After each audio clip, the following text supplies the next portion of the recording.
Hello everybody, welcome to GD50 Lecture 2. This is Breakout, and interestingly, CS50 has a history with Breakout, so I pulled this up today. This is PSET 3 in 2015, 2014. Was an implementation of Breakout using the Stanford Portable Library, which was a sort of Java library that we were able to get C bindings for. And so students were able to actually implement a game in what was at the time the CS50 appliance, which is a Linux distro. But suffice to say, that was oh, and a funny story also. I happened to also write the lasers for this implementation back in the day, and I think that was one of the first bits of code I got my hands dirty with when working with CS50.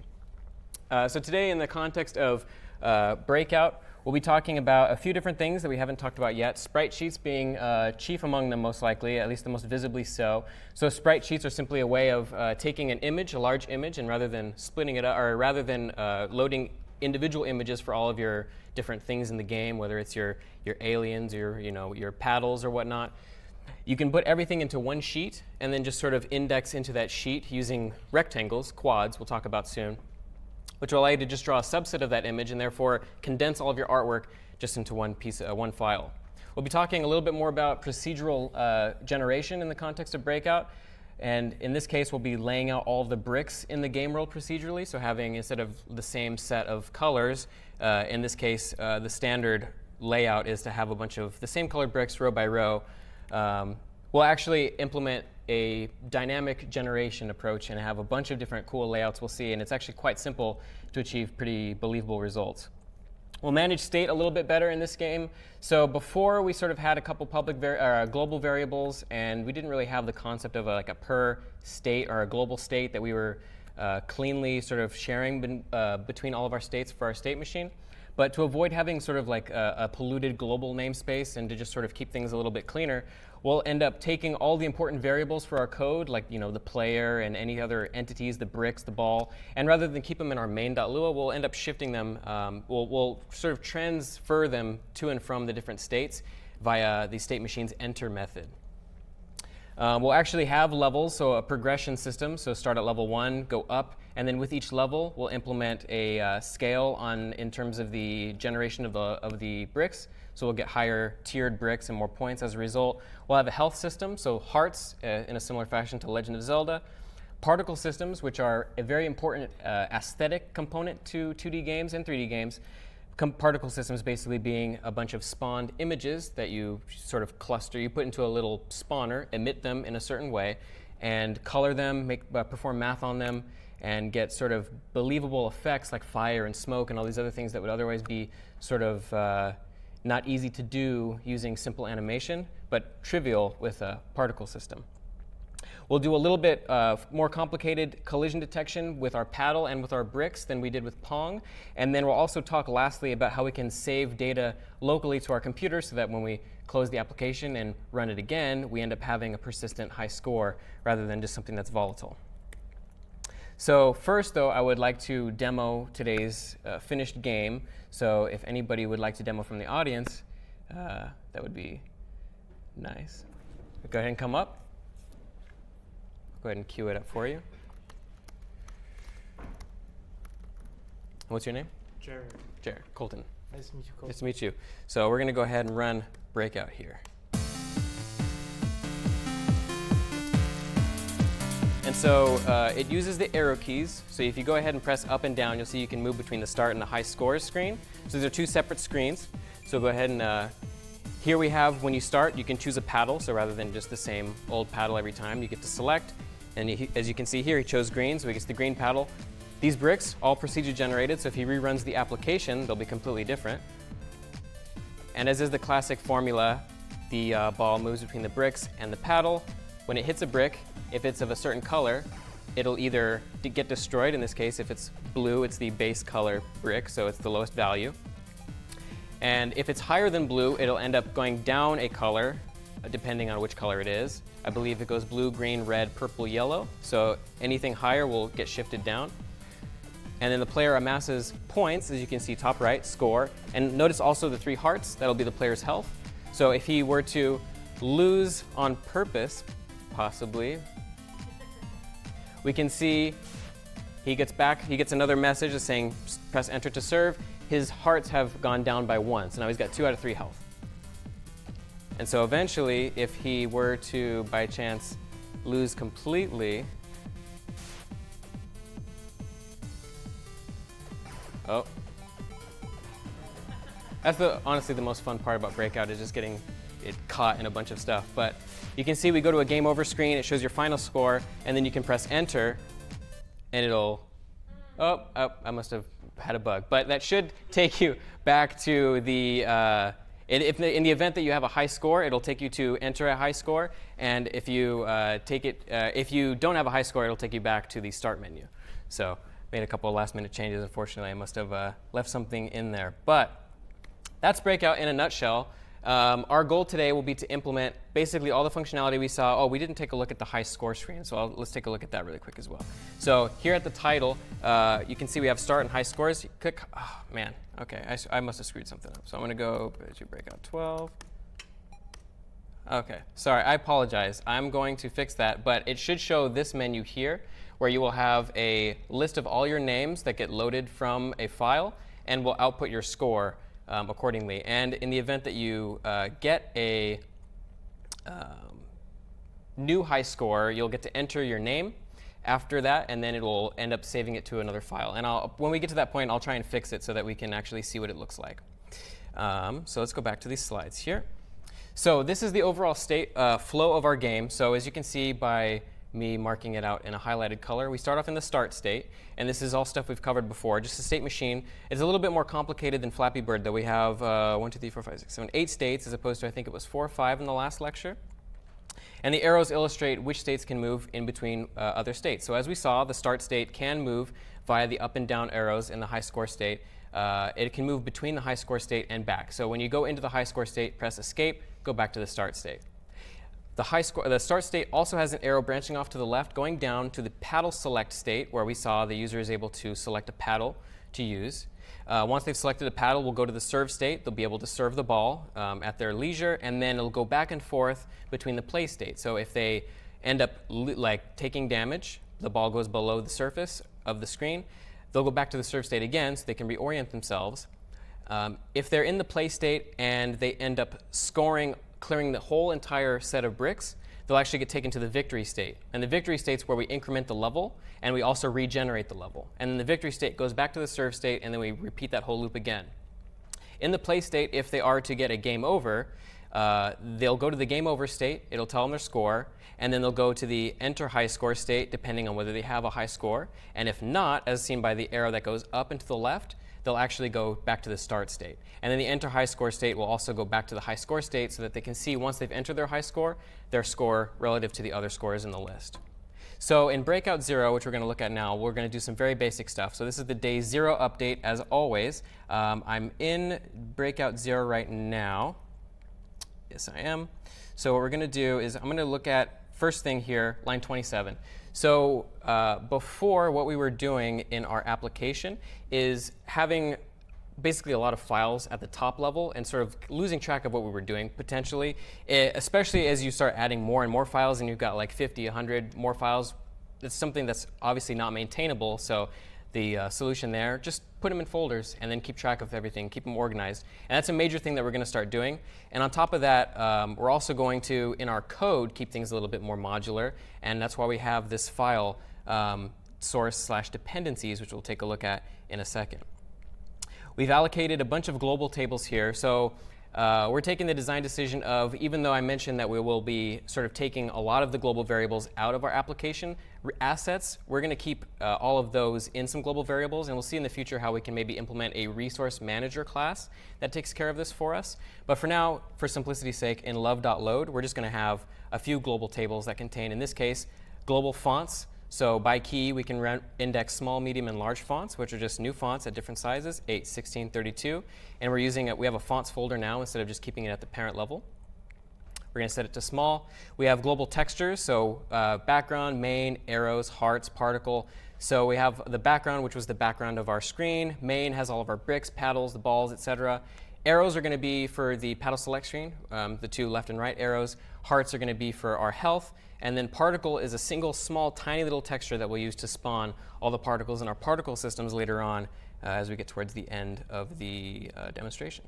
So this is push. We're setting it up just like normal. Nothing new there, except the virtual width, virtual height, and all that stuff. Those have been moved out if we look into source in a constants file. So this file here, instead of having all of the constants in main, it kind of makes sense just to like take them out, put them in a file called constants.lua, and we can sort of manage all that.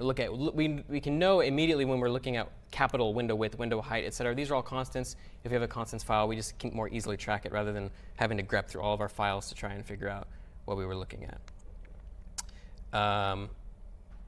And the constants are indexed or used here in our setup screen as before. And then another sounds global table, just as before. We have a bunch of different sound effects. I've separated the music from the sound effects just so that we can see at a glance, oh, this is the music. These are the sound effects. Pretty straightforward. We have a state machine as always, and we're just going to use a start state for this demonstration. Setting it to start. Love.resize, love.update. These are all functions we've seen before, nothing too new. Love.keypressed. We have a global input table. So as in the case of Flappy Bird, we can index into that input table anywhere in our application and call love.keyboard.wasPressed key, which allows us to take input exclusively from main and use it in other modules. Here we're drawing so this is the actual rendering code. And we're doing this in our love.draw as opposed to a specific state, because this is actually going to apply to all states. We're always going to have this background. So rather than duplicate it over and over again, in this instance, this minor bit of code, we're going to display the background behind all the states. So all the states are going to render over this background and make it seem a little more cohesive. We're going to draw it at 0, 0 without rotation. And then this bit of math here, the virtual width divided by, and then background width minus 1, will end up being a scale factor so that we can always scale it to be our virtual width. Because the texture by default is some amount smaller than our actual window or our actual virtual width and height.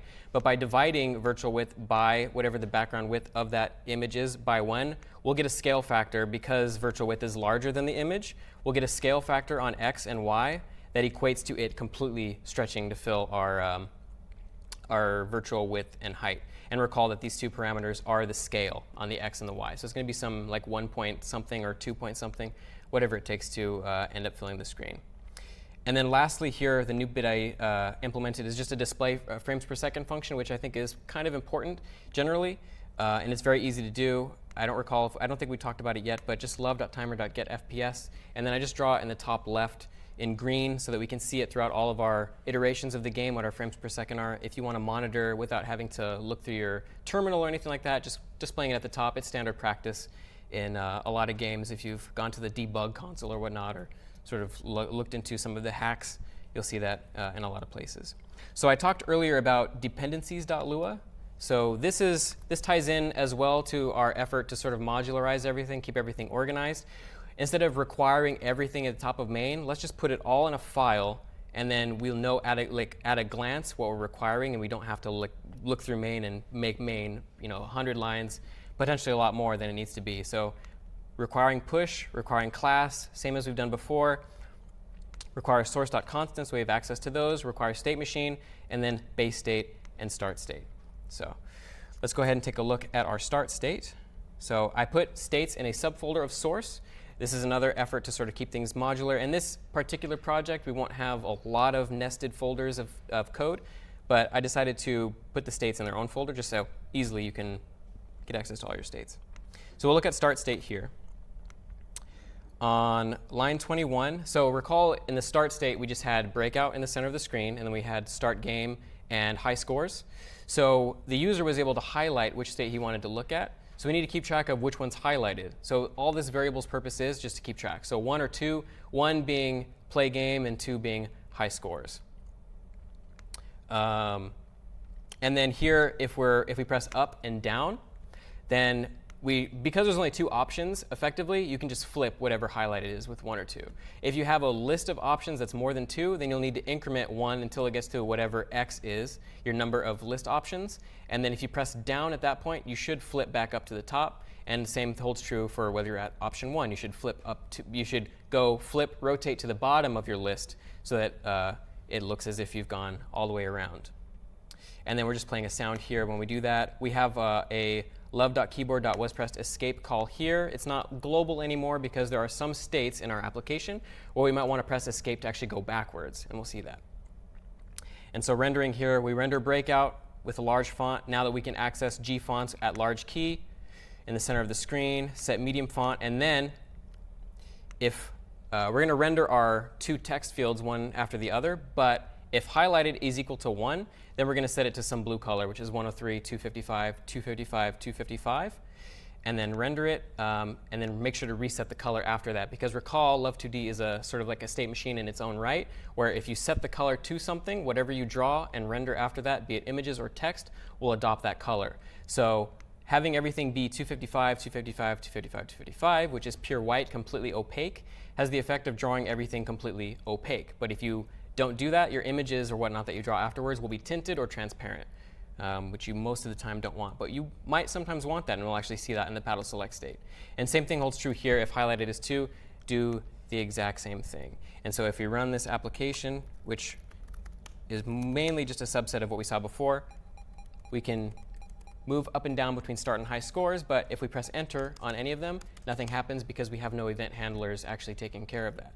But we have the image scaled to the screen, we have breakout in the middle, and then we have our two menu options there.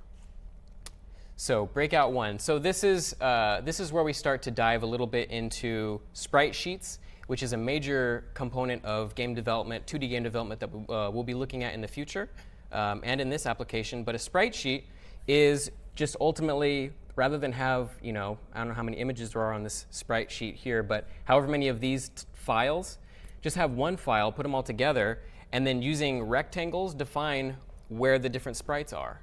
And then when we want to draw, use those rectangles and just tell love.graphics.draw, I want you to draw this texture, this sprite sheet, but I want you to draw just this section of it. You'd pass it in a quad, which is just simply a rectangle with height x and y.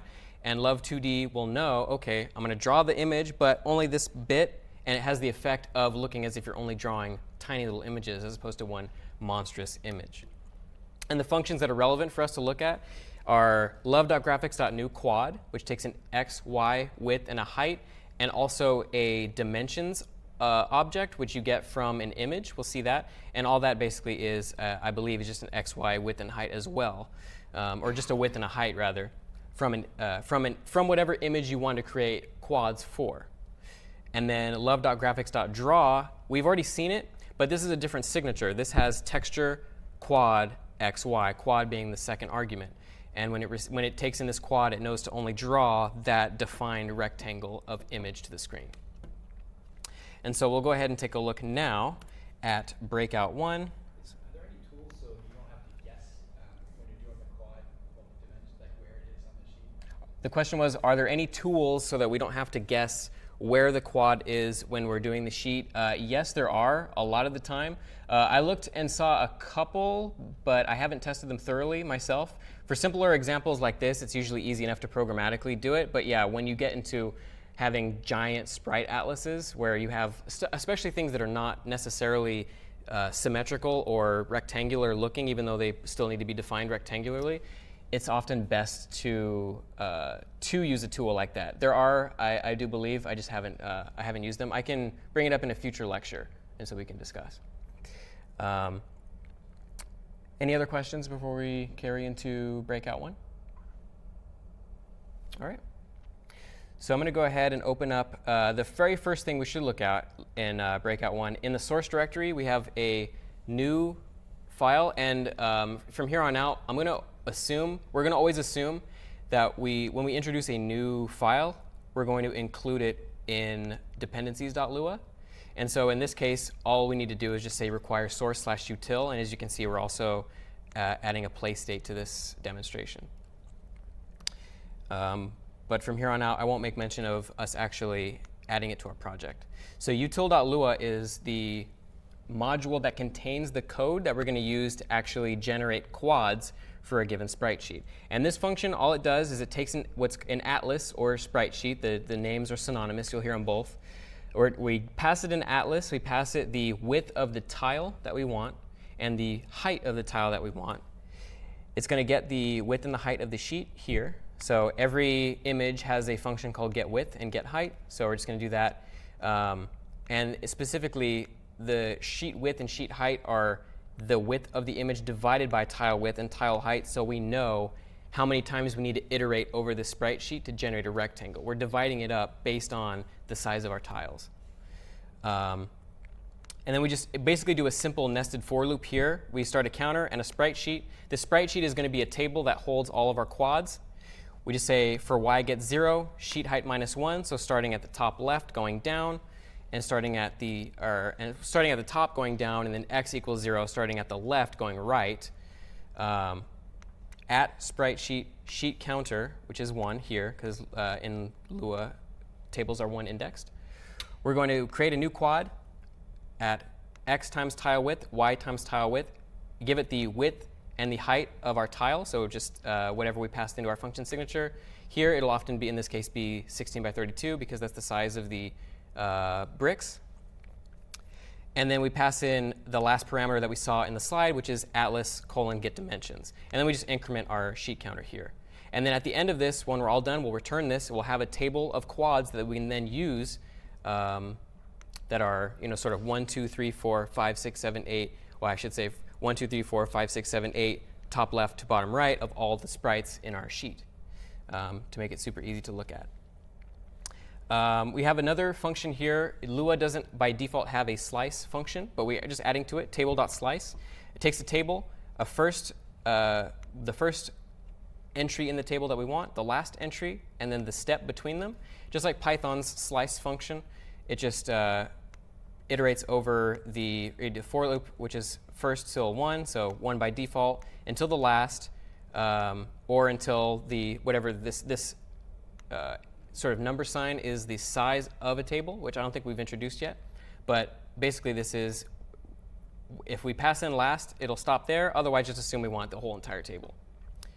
And then this comma here at the end, which has step or 1, you can pass in a step at the end of a for loop as a third argument, and that'll be however much it increments or decrements the loop that you're in. So by default, it's just 1. We go 1, then we go to 2, then we go to 3, but you can set it to -1. And so if you say for I gets 3 to 1 minus 1, you'll go 3 to 1, and you can't do a normally a step, which is what we do here. Or no, you can do a step, but you can't slice, which is why we have here sliced at number of slice plus 1 gets table I, and then eventually we return slice. So it just returns just a segment of whatever table we're in. And then the important function here that we're actually going to use in our application, we're going to generate quads paddles. And so this takes x and y, 0 and 64. And if we look back at our paddles here, we can see that we have various different sizes. So we have a small one, a medium one, a large one, and then a really large one. So if we want to get every single paddle in our sprite sheet, small, medium, large, giant, notice that we have 4 blocks. And within each of those blocks, we have 4 different sizes. So we can just iterate over this 4 times and then just define whatever the size of this rect is, that rect, and that rect. And we'll see the math for it here. If I go 0 to 3, for I gets 0 till 3, we're going to go ahead, because that'll give us 4. So that's how many times we want to iterate over the sprite sheet to get the separate quads.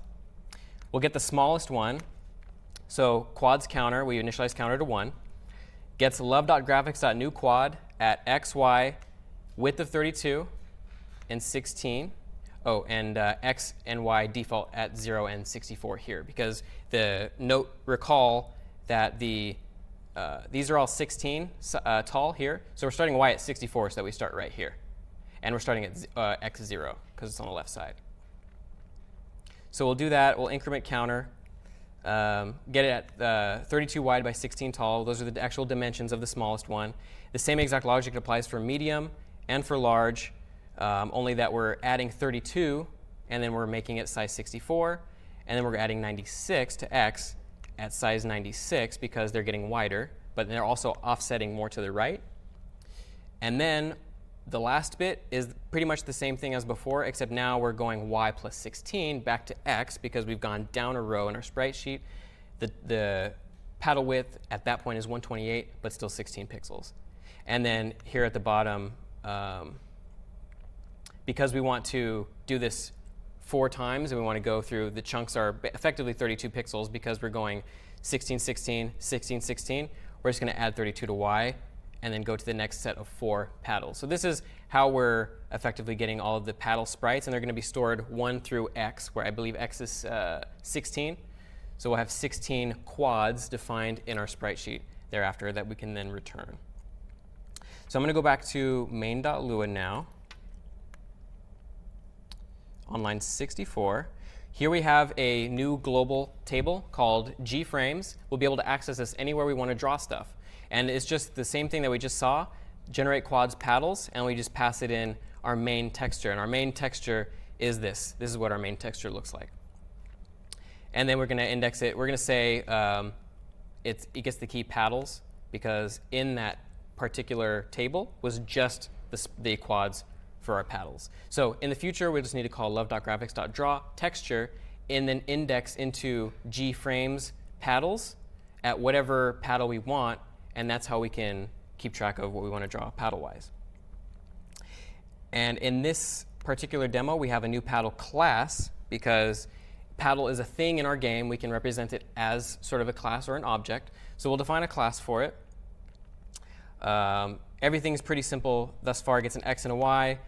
dx is 0, width, height, skin. The skin is going to be what color it is. We need to keep track of that.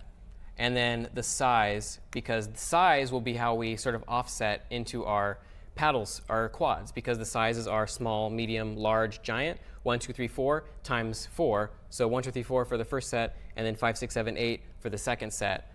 Those are all sorted by color. So we can just multiply skin times, or we can multiply whatever our size is by skin, and that'll give us the current frame, the current quad that we want in order to draw to the screen. And then on line 7, so this is keyboard input here, stuff that we've seen before. If we're pressing left or right, then the paddle should move. The DX should be set left or right. We want to clamp it. We've seen this as well. Clamp the input to the left and the right side of the screen.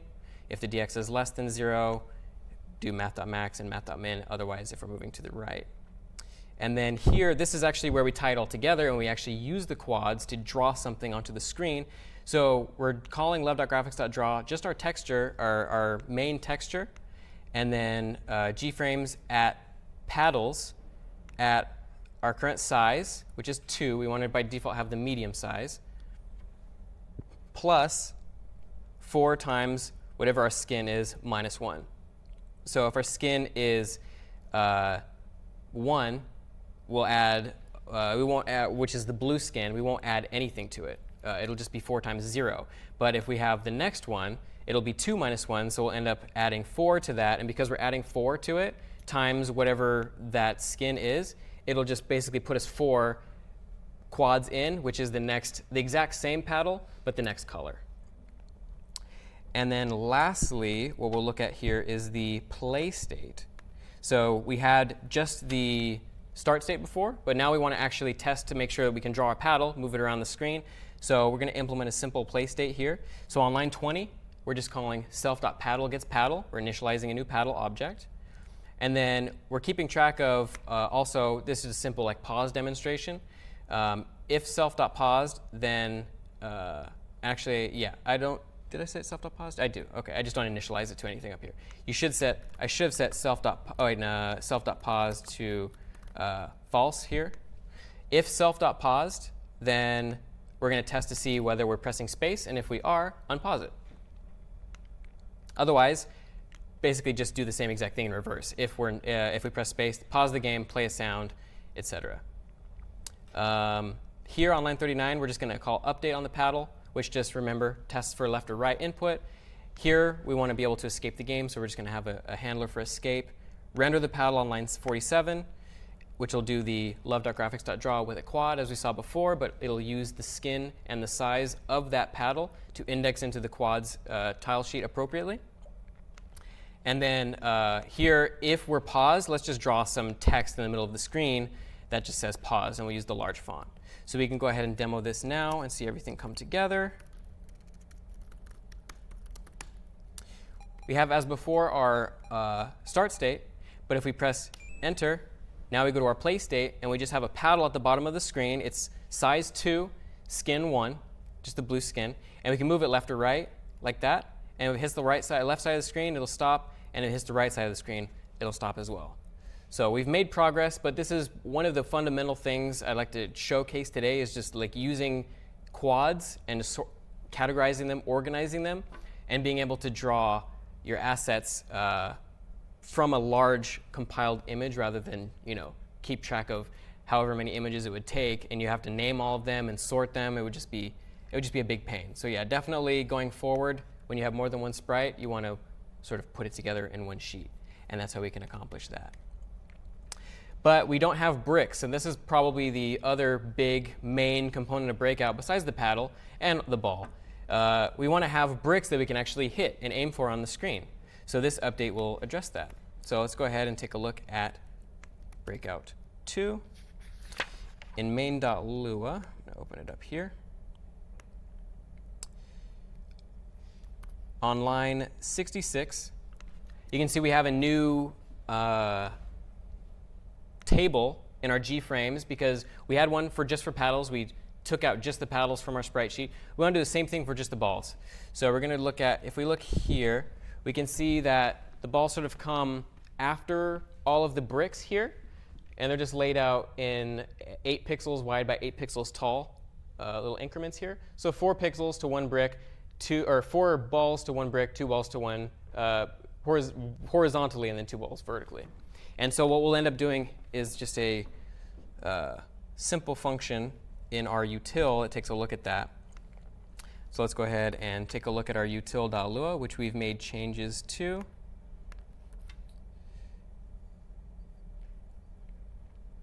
And so what this is going to do is sort of do the same thing that we did before. It has to iterate. So we have notice we have 2 rows of balls. We have these 4, and then we have these 3. So we want to iterate 4 times. We want to find whatever the offset is here, the x and the y. So it looks like 3 times 32, and then 3 times 16. So 96 by, I can't do math, whatever 16 times 3 is. And then we'll end up 48. And then we'll have, which is what we do here. So we have 2 iterations, so a for loop that goes from 0 to 3. So the top row, the 4. We'll set a counter to 1 here. Notice also 96 and 48, that's the x and the y that we're setting. That's where the offset is for the individual ball sprites. Quads at counter gets, and notice also quads is a table. We're going to return this. Quads at counter gets love.graphics.new quad at x, y, 8 pixels wide, 8 pixels tall. That's how large the balls are. And then we're going to add 8 to it because we're going to the right. So this iteration just goes left to right. And then here, we're going to do basically x being set to 96 and then y to 56. And then because we were editing x directly in here, we want to reset x back to 96, but then also add the 8 pixels so that we have the start for the next row vertically. So on at y, 56. Do the exact same thing here, but only do it 3 times because there was 4 balls on top and then 3 balls on bottom. And then return it at the very end. And so now we have just an individual table. We don't need to keep like one monstrous table of quads, which I find sort of disorganized. We can just have a table of frames for the paddles and the balls and the bricks, as we'll see. Actually, I have it up here, I think. Oh, maybe not. So in ball. Oh, actually, hold on. Sorry. So we were looking at. I skipped over this one on accident. So the bounce update. So everything I just said is relevant, but I accidentally hit right 2 times. We want to go to the bounce update because this is slightly simpler. So as we were just talking about the ball, which is perfect. So we're going to take the ball, and then we're going to add that to the scene, and we're just going to implement bouncing off the walls. So actually pretty identical to the code we saw for Pong, where you just detect whether the ball has gone past the left, right, or top edge of the screen. In this case, it'll also allow us to go to the bottom of the screen, and we'll also implement colliding with the paddle so we can get a sense of the actual gameplay and what that feels like. So everything is currently current. So we're going to go, after talking about the function to actually get the individual ball quads out of the sprite sheet, we're going to look at the ball class, which is going to allow us to spawn them in our scene. So a ball takes a width and a height of 8, no velocity, but we're going to allow ourselves to initialize the ball with the skin, and we'll see this later just as a cutesy little thing to use the actual individual sprites rather than just one constant sprite. We're just going to give it a random number between 1 and 7 because there are 7 quads, and then we'll just use G frames balls, that math.random number to get the actual ball sprite that we want. And so we have a simple collides function within ball, which will allow us to check to see whether we've collided with something that has a XY width and a height. So it's a simple AABB collision detection. And then here we have reset, just resets it to the middle of the screen. Update applies velocity, stuff we've already seen.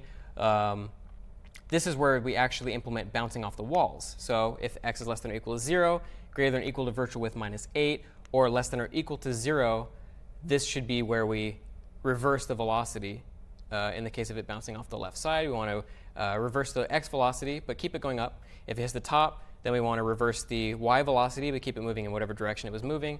And same thing with the right-hand wall. And then play a wall hit sound. And we're incorporating the sound sort of as we go today just because they're so simple. And it's also kind of nice just to have a little bit of feedback when you're actually implementing the game. And the exact same code is here for drawing. So we have main texture, but now we're using gframes balls, and then we're indexing that at self.skin.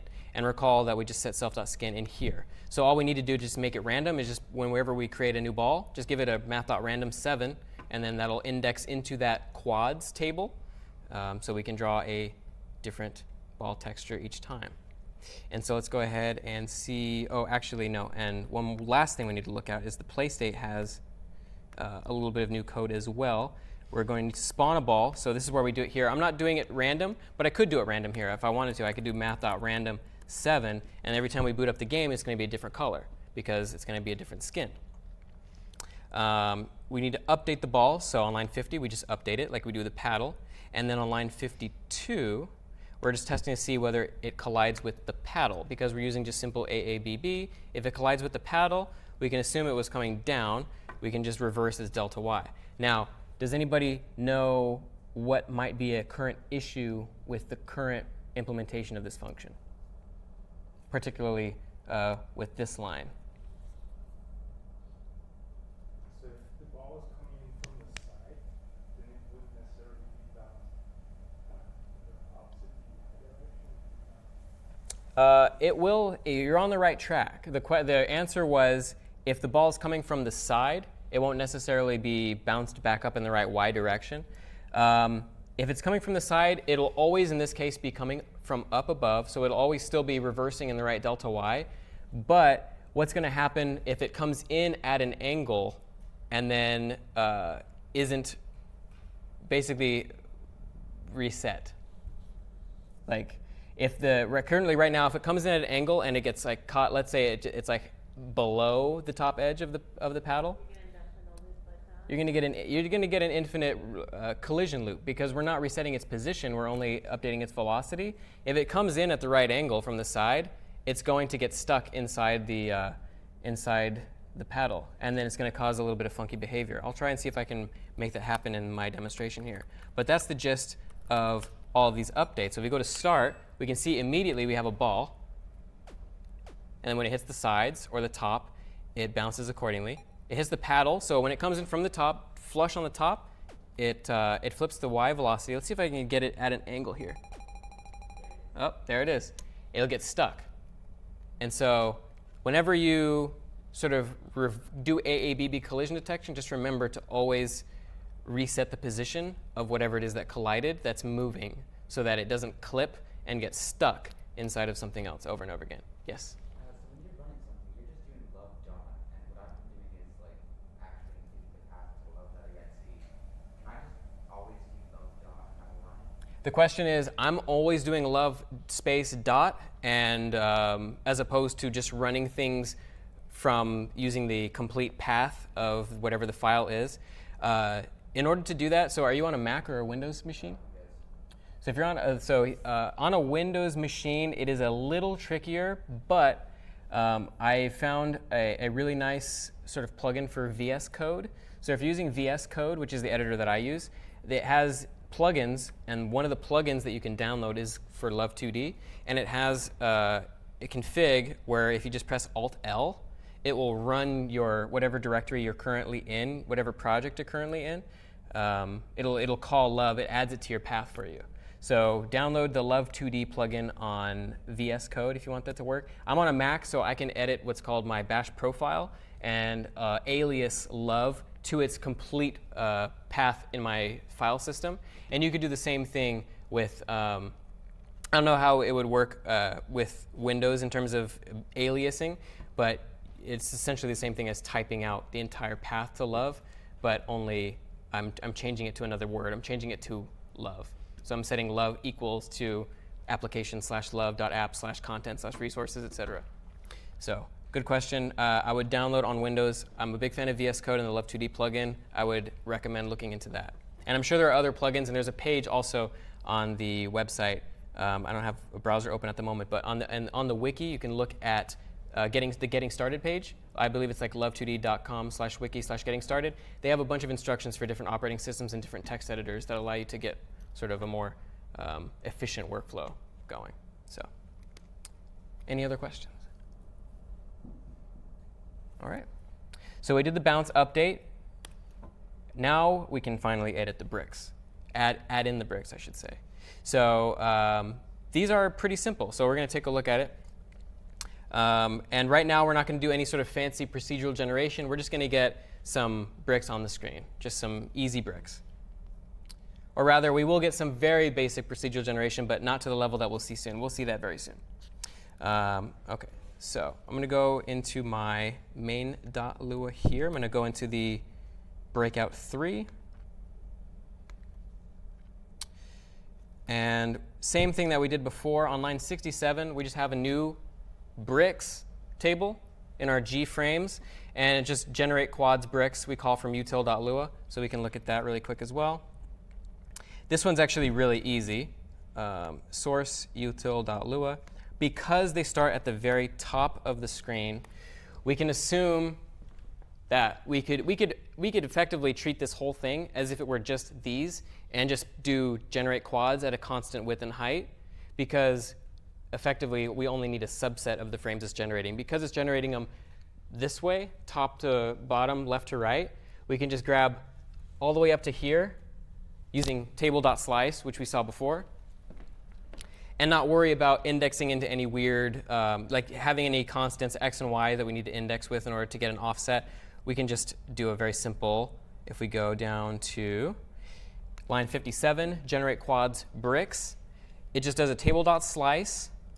And so within that, we're going to generate quads Atlas 3216. So this is going to have the effect of dividing up our sprite sheet by 32 by 16 pieces. It's going to generate all of these just fine, but then it's going to have quads here, here, here, here, here that don't line up with the quads that you see here, because it's just blindly assuming that all of the sprites in that sheet are the same size, because it's all we're doing. We're just calling generate quads, which, if you recall, just generates a fixed size, width, and height throughout our entire atlas, which is great for a lot of sheets that are symmetrical, but there are cases where we have, like for example here, where our sprite sheet is asymmetrical. We have paddles of differing sizes. We have the balls, which are 8 by 8. We have the bricks. We have the other power-ups at the bottom. But the generate quads bricks takes in the table that we're generating, which is going to be a bunch of frames that we don't want, many of them clipped, half clipped. And then we're just going to take it from 1 to 21. And when we do that, 1 to 21 is effectively, that's how many of these there are. So 18, and then 1, 2, 3. So from 1 to 21, all of those, that'll be all the bricks. We can throw away all the rest of the quads and just blindly assume that they're all the same size. So any questions on how quads or how any of these tables are working? OK, cool. So we're going to go ahead. We have a new class now, brick.lua. So simple building blocks. In brick.lua on line 30, we have a flag called inPlay. Self.inPlay gets true. And so we're just going to use this to render it. We're just going to say, if it's in play, render it. If it's not, don't render it. It's that simple. That way we don't have to worry about object deallocation or anything fancy. We have all of our bricks, and whether it's in play or not, render it or perform update logic. And if it's not in play, just pretend it doesn't exist. Just ignore it. We're only going to have like 30, or I don't know how many, 13 max by 4 bricks in our scene at once. So worrying about freeing memory isn't really an issue. But if you have, a million different things getting generated all the time, having simple in play is false might not always be viable because you need to store all that memory for all those objects. So just a shortcut here, but not necessarily best practice for very large games, but certainly great and simple for small games. On line 37, we define a function called brick hit, and all this does is just play a sound effect and set in play to false. And so all we're going to do is just check to see whether there's a collision, and then just call this hit function, play a sound, and then just pretend it doesn't exist anymore. And then all render does is if it's in play, checking the in play flag, draw main at bricks, or using our bricks table here that we created. And then we're going to start at 1, and then we're going to index it based on our color, -1 times 4, and then we're going to add its tier. So there are, if you recall, 1, 2, 3, 4, 5 colors and 4 tiers. And so what we're going to do is we're going to jump between the colors. So we'll go value 1, value 2, value 3, value 4, value 5. That'll be our first 5, or I guess 6. That'll be our first 6 bricks. And then we're going to go 1, 2, 3, or we're going to have a tier basically. It'll be 1, 2, 3, or 4.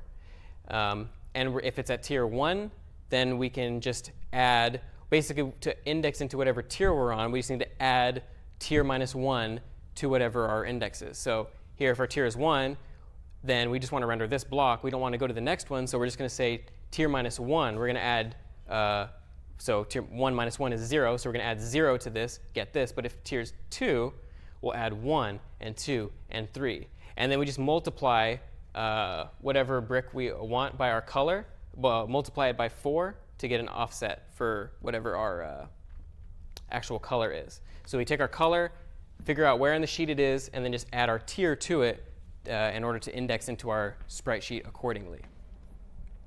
And so that's what the math here is doing. And if we go back to our play state,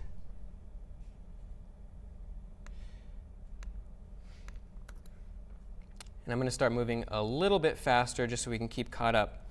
But in our play state, one thing that we notice here, we have a new class called Level Maker that we're seeing, which has a function called create map. We're going to take out all the logic for generating our levels, and we're just going to put it in one place. We're going to call that Level Maker.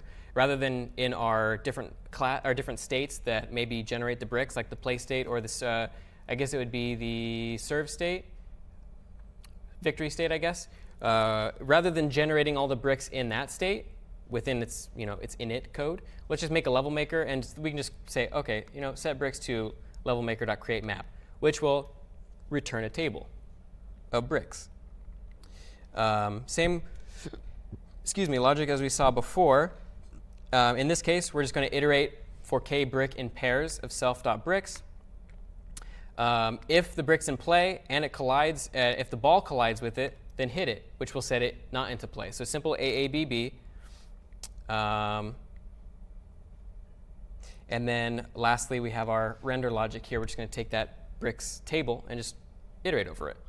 And the last thing we should probably look at is the actual level maker itself, which in this case is very simple, but we'll see it gets a little bit more complicated later when we do it, when we have a very a more elaborate procedural generation approach to our levels.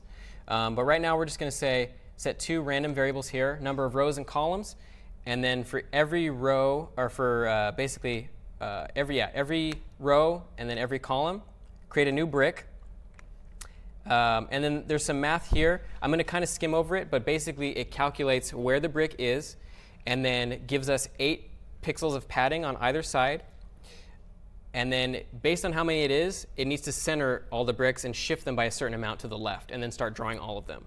And that's essentially what this code does here. So calculate the center, I wrote it out in comments here, but I'm going to kind of glaze over it for now. But effectively, center all the bricks, basically calculate what offset on the x-axis you need to put all of them so that they appear centered. And then you're just going to draw them all out. And then that's it for the Level Maker class. So simply number of rows and columns, and then fill a table with bricks, but set their x equal to however much we need to center all of them when they're all drawn out. So we need to basically take in our number of columns into account when we do that. And then if we go into Breakout 3 and run that, we have bricks they're getting collided with, and as soon as they get hit, collided gets set, or in play on each of those bricks gets set to false, and they no longer get rendered. And they no longer get updated in terms of collision. Now we still have the issue with the ball not getting reset. We'll fix that. That's an easy fix. But we're coming a long way. We have things moving at quite a pace. I'm going to go ahead and move to the next bit of code here. So this is another bit of code. I'm going to sort of glaze over a little bit of the details here. But at a high level, what we need to do is, it's one thing to detect that we've collided with a brick, but in Breakout, the ball bounces off of the brick depending on which side it hits. And we don't know this necessarily just based off of the collision. We just know whether the collision is true or not. We don't know where it came from and how much it collided with. And then we're also going to fix our paddle so that rather than, because currently all it does is just negate whatever the y velocity is, but we want to add a little bit more variety to how we end up sort of ricocheting the ball off the paddle when we play, so that we can sort of strategize a little bit, give ourselves a little bit of gameplay. So if we are moving to the right and we hit the right edge of the paddle with the ball, it should probably go in a sharper direction. Same thing with the left side. And we can effectively do that by taking the middle, figuring out how far away from the center it is, and then just amplifying our delta x in the negative or positive direction based off of that. And that has the effect of causing that to happen. So here we can see we have the ball sort of coming at the paddle, and let's pretend that the paddle is moving to the left. In this case, however far away the ball is from the center, we want to scale that by some amount and then end up making that our negative delta x, because that's effectively how the game normally works. If you move the paddle to the left or the right, hit it on a corner or something, it gives it that sharp angle, and that's effectively what the sharp angle is. It's just a strong delta x, and it gets amplified the larger this is. So just basically take this, multiply it by some amount, and then make it negative or positive on your dx. That's your sort of paddle collision v2. Brick collision is a little bit, it's pretty simple, but it's a little bit more complicated. Basically, what we need to do is just check and see which edge of the ball isn't inside the ball, inside the brick. And so if the left edge of the, and we can also sort of simplify this a little bit, if the left, as you see here by the pseudocode, if the left edge of the ball is outside the brick and the dx is positive, then we can say, oh, we can basically assume, oh, we've come in from the left side, so we should probably go in the opposite y direction on the left side. We should go in the same y direction, but negate our delta x, because we're coming in from the left. The left side is outside the brick, so bounce it back. And the same thing for the right edge. And we only need to do this test, the left edge of the ball, if dx is positive, because if dx is negative, there's no way the ball's colliding with the left side of our brick. So we can shortcut that effectively. We do the same exact logic here, just on the right edge of the brick instead of the left edge. And then if none of those hold true, we're going to see if the top edge of the ball is above the top edge of the brick. And if that's the case, we know that we've hit from the top. We can trigger a top collision. And if none of those have held true, we know that we have had a collision of some kind. We can just register a bottom collision. And so this is a simple version of this sort of way of doing breakout collision. It has a few faults when it comes to corners. Sometimes corners can be a little bit finicky, but I would say it works 99% of the time. For a much more robust and better example, I would look at this URL here, because he also goes into a full sort of breakdown of how he would implement Arkanoid, which is the same thing effectively as Breakout, if you just want an alternative look at it. But basically, his solution involved taking how much the x and the y differed on different points of the bricks relative to the ball. And I believe he also kept the ball as an actual ball with a center point, even though he rendered it as a as a rectangle. So it's a little bit more robust. I decided to implement a simpler way, which I'll showcase, which is the way that I demonstrated, because it worked well and it wasn't too much code to sort of look over. But I do encourage you to take a look at that. We're going to look at our play state now in breakout 4.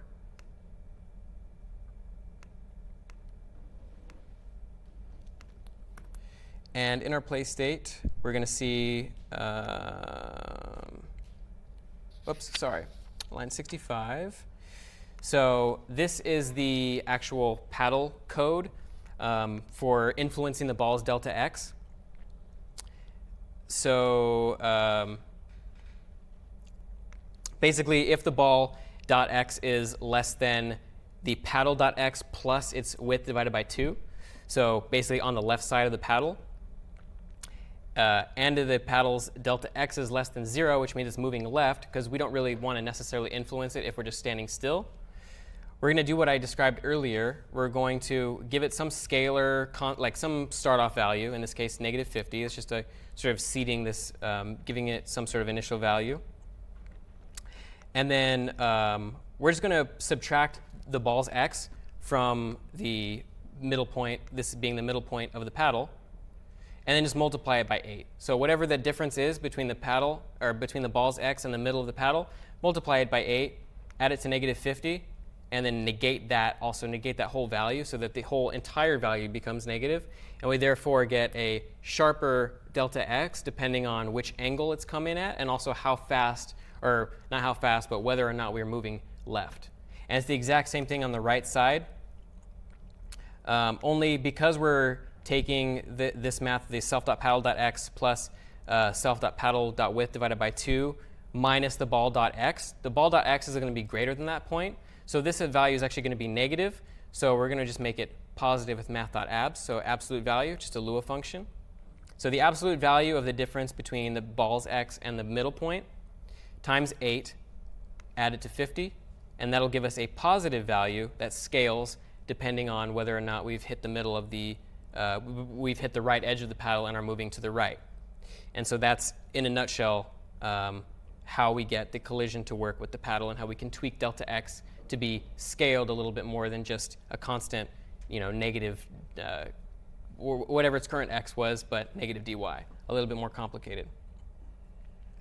And then the actual collision code for the bricks themselves is going to take place in a for loop here. So if it's in play, if the ball collides with it, hit it.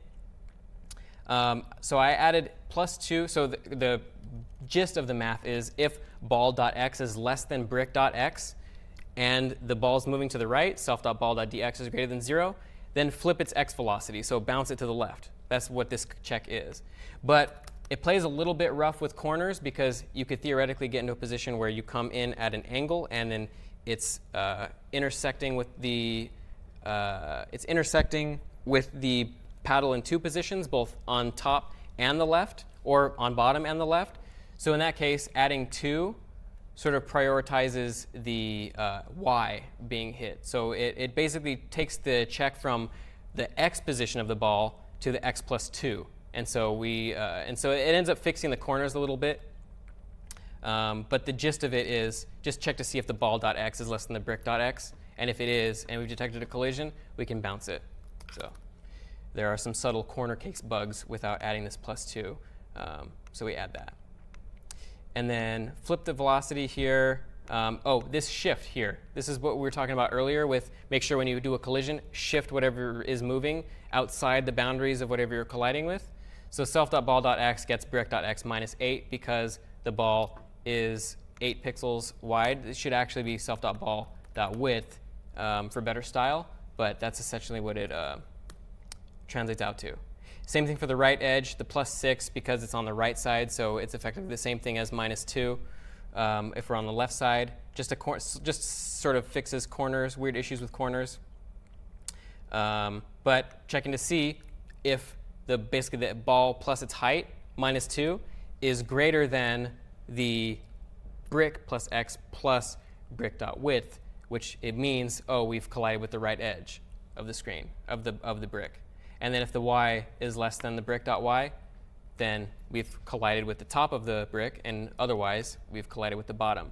And with the top and the bottom, just do the same thing we did with delta x, but do it with delta y, but you're still resetting it. So ball.y gets brick.y minus 8, ball.y gets brick.y plus 16 because the paddle, or the individual bricks are 16 pixels tall. That's the gist of the collision detection. And then if we actually, oh, and one other thing that I ended up putting here just to make it a little bit more interesting, and this also ties into more complicated collision detection. If your velocity is too fast, a lot of the time it'll skip through objects. And then that causes a lot of problems with these collision detection functions that normally are very sort of mathematically correct and they work well. They don't work well when it skips over what you're trying to actually collide with. So a solution to that, which was beyond the scope of this example, but something worth thinking about, is perhaps stepping backwards a certain amount of time, a certain amount of pixels, perhaps maybe start at where your ball was on on the last frame, and then just add its width and height to itself until it collides with something, until it reaches whatever its current delta x or delta y plus its position is. That's one way to do it. Sort of just adding a bunch of invisible, whatever you're colliding with or whatever you're using to collide, add a bunch of invisible those to bridge the gap and check until if any of those hold true for a collision. A little bit more computationally expensive, but a lot more accurate in terms of the physics. And aside from that, everything is the same. So if you look at the code in Breakout 4, and I'm going to go a little bit faster henceforth, that's probably the meatiest part of the program, we get collisions. And then I'll try and get a strong angle so I can demo the that didn't work. That actually gave a weaker angle. So if you do this and you do it close to the center, it has the opposite effect. But there we go. That's a sharper angle. So now you can actually influence the ball in a little bit more of a personable way, and not just have it be a flat delta y gets negative delta y effectively. So, any questions on sort of how the gist of all of that works? Okay. Perfect. So now we're going to get into a little bit more of some fun stuff. We'll do a couple more examples, then we'll take a break. So this is the hearts update. So notice that at the very top of the screen, as I've demonstrated in these slides, we have just a few hearts. One of them is empty. We showed this earlier. And then we have a game over screen, which shows us our final score. So I'm going to go ahead, and we're just going to look at the code a little bit faster now, since a lot of this stuff's fairly straightforward. I'm going to go ahead and open up I'm going to make sure I'm in the right folder, first of all, Breakout 5. And then so one other thing we're going to start doing is, I mentioned this earlier, and it's going to hold true for any of the sort of state transformations that take place going forward. Rather than keep global variables, we're going to sort of do away with that idea outside of the asset tables that we have, just because those are kind of an exception and they could reasonably be put into a separate class called a resource manager. We're going to have we're going to start passing in what is basically our current app state, or at least the variables that make sense. And this is a common paradigm in web development with React as well. But basically, everything that we need to preserve state to state, rather than just keeping global variables, let's pass them between the states, because the state machine allows us to do that in the change function. And then whatever that state is, in its enter function, it'll have access to that. And it can just set those values to self.whatever and use them. But we no longer have global variables. We're just saying, here's the values that are important for you to continue on. And then that state will take its values and go to the next state and say, oh, OK, here are the values that you need to function. Like the serve, play, and all those states that have the core gameplay involved, we'll probably need to maintain a reference to the paddle and to the score, the amount of health we have. But when we get to the end, for example, and then we no longer really need a paddle, we no longer really need bricks or anything like that, we just need to know what our high score is so that we can enter it into our high score list. All we really need to do is just pass in the high score state entry, or just our high score, and that's it. So it encapsulates all of our data, and at a glance we can sort of see what we need to pass between the states, and what's going to be relevant at a glance as well. It just cleans things up quite a bit. So that's what we're doing now on line 35, and henceforth we will do this in every state as we see, but I'm going to sort of glaze over it in the future. We have a serve state now. So a serve state, this is very identical to what we did in Pong. So we just wait for the user to press space. They can move around. And then when they do press enter, basically the ball starts moving. And then we change the play state here using the current values that are necessary. Paddle, bricks, health, score, and ball. Those are basically the fundamental variables that we need in order to keep track of our game state. So we have a serve state. It'll wait for us to press enter. And then our main.lua, we have a new hearts table. And then on line 208, because we're going to need the ability to render health and render our score across several states: play, serve, victory, game over. Actually, not game over, but the three before that. We don't want to duplicate this behavior, so I'm just calling a function called render health, which just takes in whatever our health is, and then we just set an x to virtual with minus 100. And then for however many health we have, draw a heart from the hearts sprite sheet, which I separated the hearts out into a smaller image, so you can just split them on like 8 by 8 or whatever it is. But just draw those and then add 11 to x, and just keep going until we've drawn out however many hearts we have. That'll draw full hearts. And then 3 minus health will give us however many health we're missing. So if we took a point of damage, this is going to be equal to 1. So then it'll draw 1 empty heart after that, or it'll draw 2 empty hearts. So draw however many full hearts we have, then draw the empty hearts. And those are 2 separate sprites that we get from the image. And that'll have the effect of drawing our health. And then our score is simply, it takes a score variable that we pass into it here. And also note that the render health takes in a health variable that we pass into it here. And so in our play state, we are calling both of these functions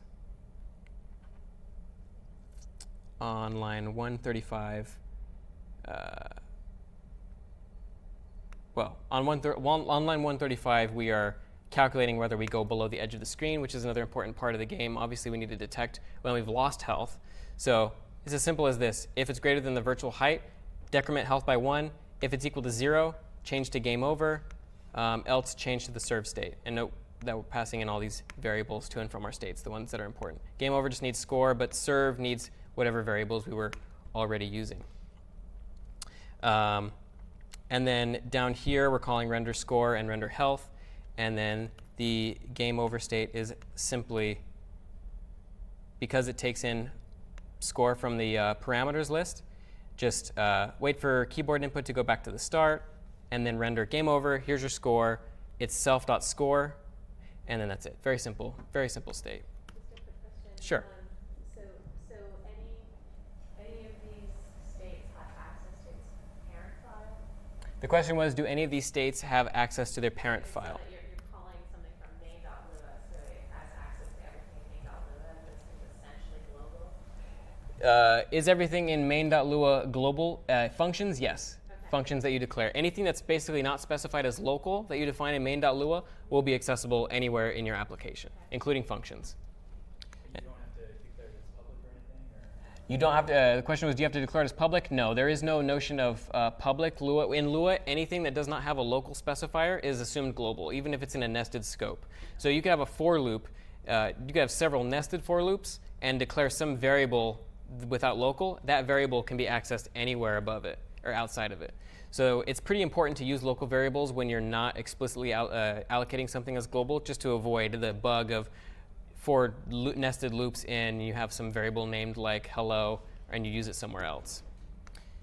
Good questions, though. So yeah, we have a bunch of states now. We have a game over state, a play state. We're rendering our score, rendering our health.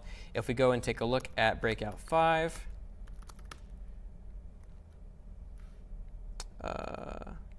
is it in a different window?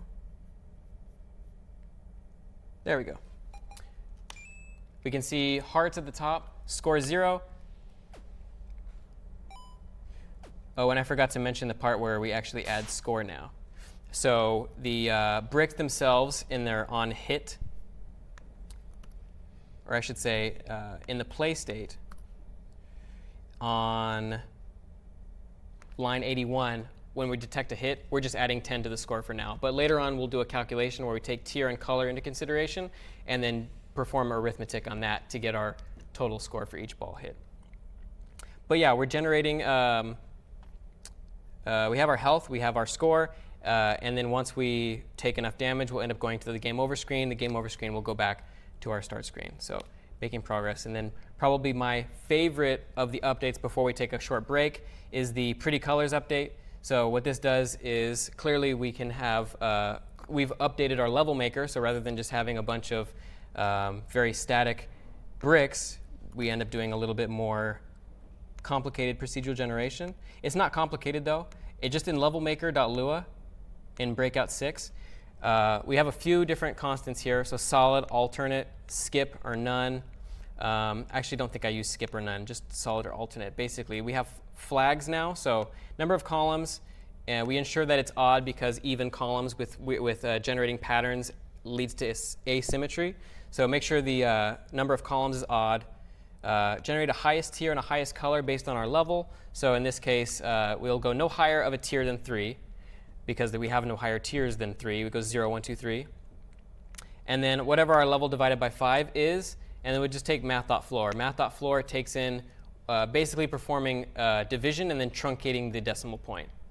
Well, not division. It just literally truncates the decimal point off of a number. So level divided by 5, whatever that is before the decimal point. Level modulo 5 plus 3 for the highest color. So we'll cycle. We'll go over and over again, go highest color, 1, 2, 3, 4, 5, and then we'll go to a new tier with level divided by 5. So basically every 5 levels we'll increment in tier, and then we'll start back at blue, and then go on and on and on like that. For every number of rows. So basically I have a few. I'm going to sort of glaze over this a little bit just because we're probably going to run short on time. But we have basically 2 flags, whether we're skipping bricks in this row or alternating bricks color-wise. And if we do, we need to set a color for it and a tier. And then we basically just say, you know, the same sort of logic that we had before where we generated random rows and columns. But if we have the alternate flag on, then as we can see in some of these photos here, here we have skip is true. So the color for that row is set to the blue, but skip is true. So every other brick, it's just going to skip that iteration of the loop. Same thing here, only it's offset by 1. Same thing here, same thing here. So this is kind of a nice little pattern. And in each of these cases, or actually not each of these cases, notice this third one, it also set alternate to true. So it goes green, purple, green, purple, green, purple. And so the logic there is if alternate's true, then just flip the color every iteration. If skip is true, don't generate a brick every other iteration, and so on and so forth. And then if you have solid, then, or if you don't have alternate equals true, then you have a solid brick like these blue ones. And if you have if you have alternate but no skip, you get this sort of pattern where you have green, purple, you know, any random color. And then also the number of columns is random, so it can go, you know, here we have 1, 2, 3, 4, 5, 6, 7, 8, 9, 10, 11, but on this this very bottom one, we have that minus 2, it looks like, because it only goes that wide. And so, and notice here too, smaller size, that one there's no spacing. So these are very simple concepts, like just, should we skip a block this iteration? Should we alternate the colors? And when you put them all together, it produces things that look as if they were almost handcrafted. Like this could be made by somebody, like that looks like it was made by somebody. Pretty much every iteration of this, I mean even that looks like a shape almost. It's just very simple, but the results are pretty awesome in my opinion. And so that's just the gist behind what we're doing. We're just setting flags and just saying, you know, if we're skipping this turn, then just every iteration, every time we lay out a brick and we spawn a new brick on this row, just do or don't. Just make its color, you know, pick 2 colors if we're alternating, and then set its color to whatever the off color is that we're alternating. And if we're skipping and alternating, then we're just doing, whenever we're on a brick that we're actually laying is when we change the color, the alternate color. And so, like I said, I won't go into too much detail. Happy to talk about the generator after class, but just because we're running short on time, sort of going to wave my hands over it, but that's it in a nutshell. So any questions before we take a break for 5 minutes? Yes? When you detect the ball in the brick, if the ball was so fast that it was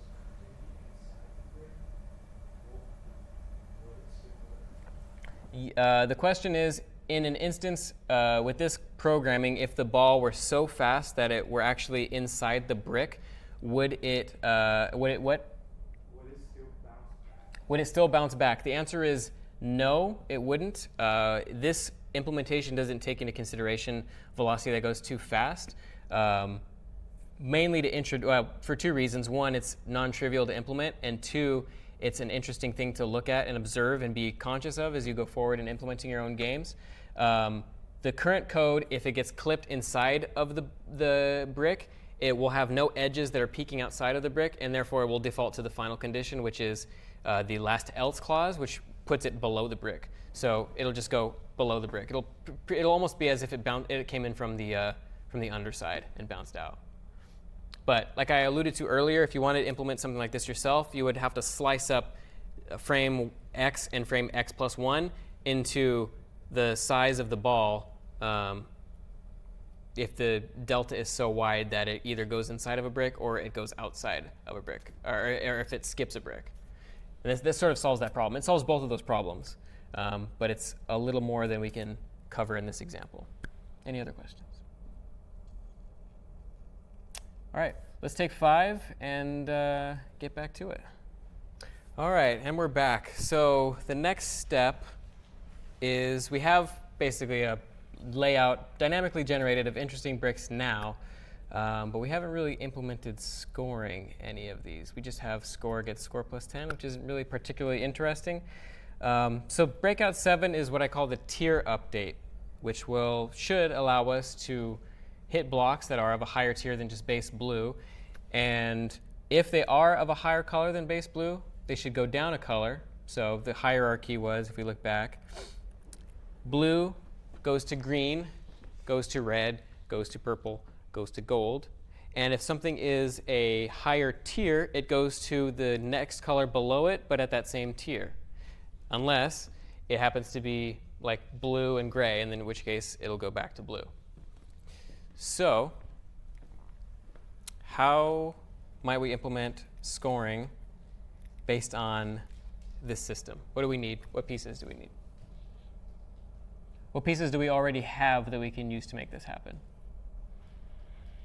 The brick index, right? I'm sorry? The brick index, right? So- So there are these 7 different kinds of bricks, right? So if you know where it is in the hierarchy, you can, and the current score, you can do multipliers based on that. So the answer was the brick index. So yes, the brick skin and color are the pieces.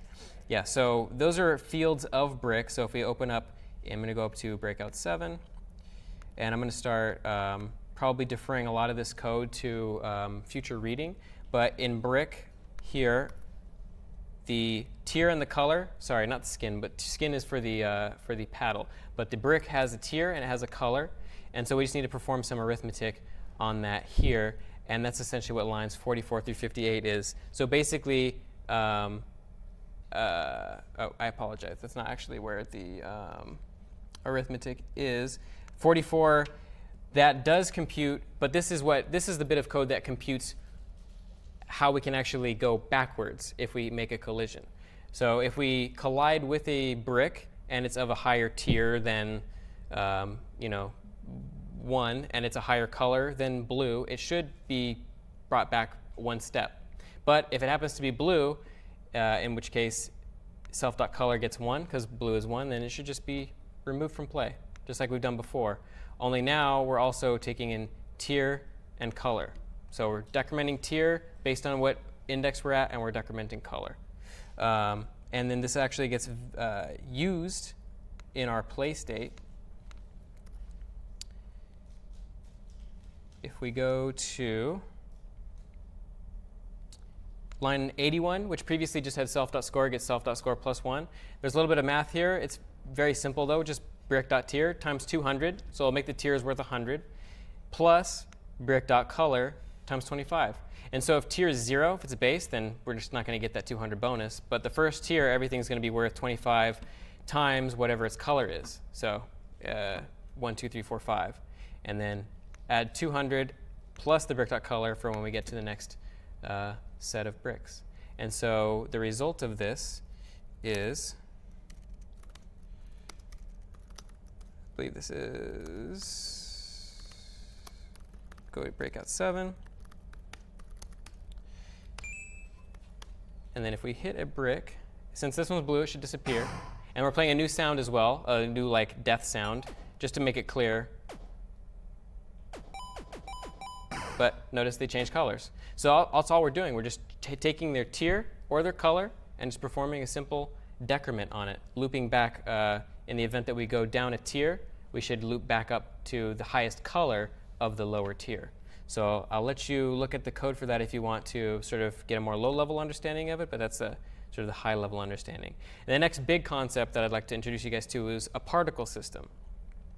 And so particle systems are fairly omnipresent in video games, I would say, because they make effects that are otherwise difficult to do with simple sprite editing achievable very easily and realistically. Just like fire, for example. Things that are very organic and flowy and have a lot going on are often better represented with particle systems than they are with a simple sprite animation.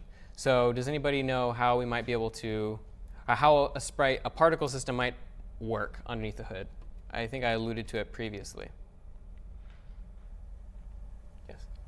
For example, if you have a fire, maybe draw particles in the center, and as you get away from the center, draw nice. Yeah, so what he said was in order to make fire, for example, just spawn a bunch of particles close to the center of wherever your fire is spawning, and then outside of it, spawn fewer. That is absolutely a way to get fire to work, and also taking into consideration the travel of your particles. For example, you might spawn a ton of fire particles really densely, but then maybe they have some logic that makes them go upwards. Maybe they have a negative delta y, and then some sort of acceleration, so they sort of trail off. And then maybe sort of how to get a more realistic fire look, they travel sort of upwards and then fade away. So the way fire works, sort of thinking of things in terms of particles like that, you can achieve a lot of effects. How might we implement like smoke, for example? Same system. So we could have maybe like a timer, in our particle effect, or even a transition, because in particle systems, often you have the ability to transition colors between particles. Let's say you start off red, go to yellow, and then maybe your particle system transitions to gray or brown. And then over time, your particles are going up, they're dissipating, and they're also turning dark, they're turning brown. It sort of gives you the illusion of fire. And we won't be doing anything necessarily as complex as this in our code here, but in Breakout 8, we will be using Love's sort of integrated particle system, which is just love.graphics.newParticleSystem. And it takes in a texture, because all particle systems need some sort of texture as their foundation. And then it needs the number of particles that it could maximally emit. And so each individual particle system can emit up to a certain instance of particles, and then the number and speed and whatnot of all those particles is ultimately the determining factor for how you can get an illusion.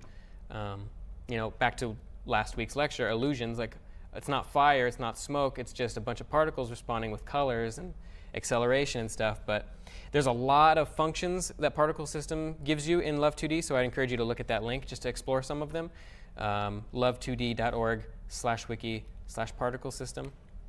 We'll be using a few of them here. I'm going to just briefly show you.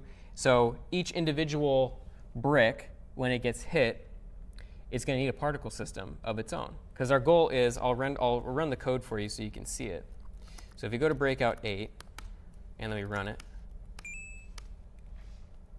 we have the little bit of particles you saw there at the very end.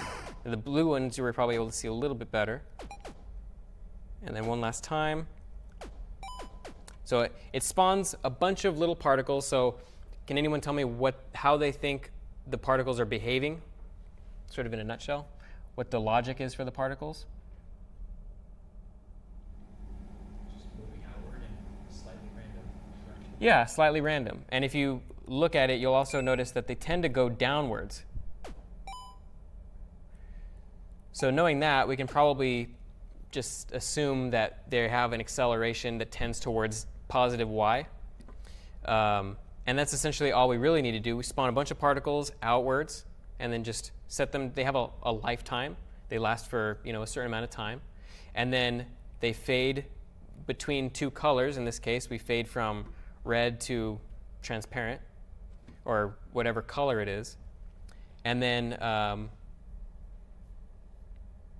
after the lifetime's elapsed, it has the overall effect of sort of this glimmering gravity-based effect, but it's really just a bunch of particles that are set to spawn in different directions. Apologize for that. So we'll take a look. It's going to be in our brick class here in breakout 8. So we're going to go to brick. We have a bunch of colors that we're storing here. So if you notice, the particle systems adopt the color of whatever brick they're hitting, just so that it stays sort of congruent with what we're looking at. So we're just storing a bunch of colors here. And these are, I wouldn't worry too much about this. These are just colors from the sprite palette that we used with our sprite art. There's specific colors that are only used in that sprite. And having a palette, generally speaking, allows your art to look a little bit more cohesive when you're doing sprite art, as opposed to just picking colors willy-nilly. If you say, oh, I'm going to only use 16 or 32 colors for this palette, you'll sort of have a more cohesive look, and also a very retro look, because often hardware was limited to a certain amount of colors back in the day for older systems. So it's nice to, as an aside, and we'll look at it next week as well, looking at when you're doing your own sprite art, try to use fewer colors, and then that'll give you, it also makes it easier for you. You don't have to spend time choosing, oh, I want to have this shade of green, I wonder if it looks good. If you only have 2 shades of green or semi-shades of green to choose from, then that's all you got. You have to make do with it what you can. So what we're doing here is we're storing 5 colors from our palette. We're going to use this, and then when we trigger so right here, we're initializing a particle system. So P system gets love.graphics.newParticleSystem. And then these are a few functions. So feel free to look in the wiki for how these functions actually behave, but lifetime, acceleration, and area spread just are sort of the properties that influence the way our particle systems behave. And so using whatever our current color is, we're going to set our P system's colors using setColors function. We're going to set it between 2 colors, color with 55 times tier alpha and color with 0 alpha. So the higher the tier, the brighter the particles, but they'll always fade to 0 alpha, if that makes sense. And then we'll just emit 64, and this is all in the hit function. So all we've basically done is just add this particle system trigger in our hit function, and it has the result of the behavior that we saw earlier. So any questions on particle systems or how we've used them? All right. So level 9 is the progression update. So the purpose of this update is to allow us to go from level 1 to 2 to 3 to 4 and get more interesting level generation that way. The gist of this is in our, so if you look at our start state, so all we need to really do to store a level is just to store a number. And then where do we increment the number? Or when do we increment the number, I should say? When the table is empty, not empty when it's all false or in place, not true. Exactly. So we set the, we increment the level, we go to the next level when all of the bricks that are in play have gotten their in play flag set to false. So we have no bricks that are in play effectively. So in our start state, so let's go ahead and look at breakout 9. So start state. We're passing in level gets 1 here. We're just going to start off. When we're going in the start state, we're just going to pass level equals 1. And then henceforth, anytime we do any state changes, from play to serve and to victory, as we'll see, victory being our new, oh, you cleared this level, here's the next level. We're just going to pass the level between them. And then in play state, the important bit of code here is on line 204. So this is just a function called check victory, which is exactly as James said. You're just going to set, we're just going to iterate over the entire table and just say, if it's in play, return false, because we're not in victory if we have any bricks that are in play, but return true if we didn't meet that condition. And so this is just a simple way for us to check whether or not we are in a victory. And so on line 88 of the same file in our play state, we're just checking to say, hey, if self.check victory after we do any brick hit, because that's when we've just set a brick to in play is false, just check victory. And if so, play a new sound, like a happy sound that we've done a victory, and then just pass everything into the new victory state that we have here. And the victory state is simply a sort of just a message state. So all it does is just renders everything as before, but it just says your current level complete, right? Self.level complete, and then press enter to serve, and it'll go back to the serve state as soon as that happens. And then here is where the actual like progression happens. When we go to the serve state, we have our level, but we want to add 1 to it. So all we need to do when we like trigger a transition into our next state, just increment level by 1 here, and also create a new map, because bricks needs to get restarted because we have a new level, self.level plus 1. And so that'll have the effect of, oh, we've gone from level 1 to 2 to 3 to 4, etc. when we go between the play state to the victory state back to the serve state. So any questions on how any of this works? Yes?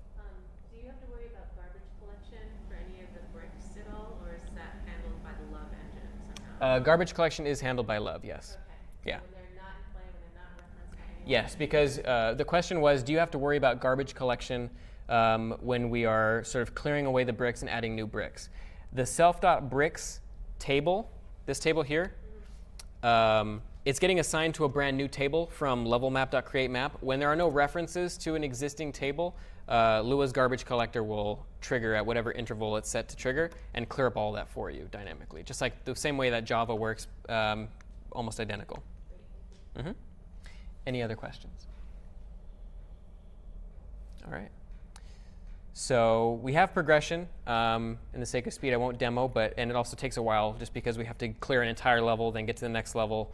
But that's how the behavior works. The next sort of iteration of this is high scores.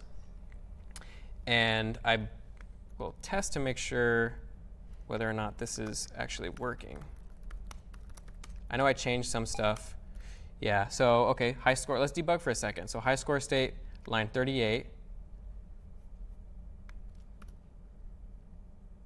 In breakout 10.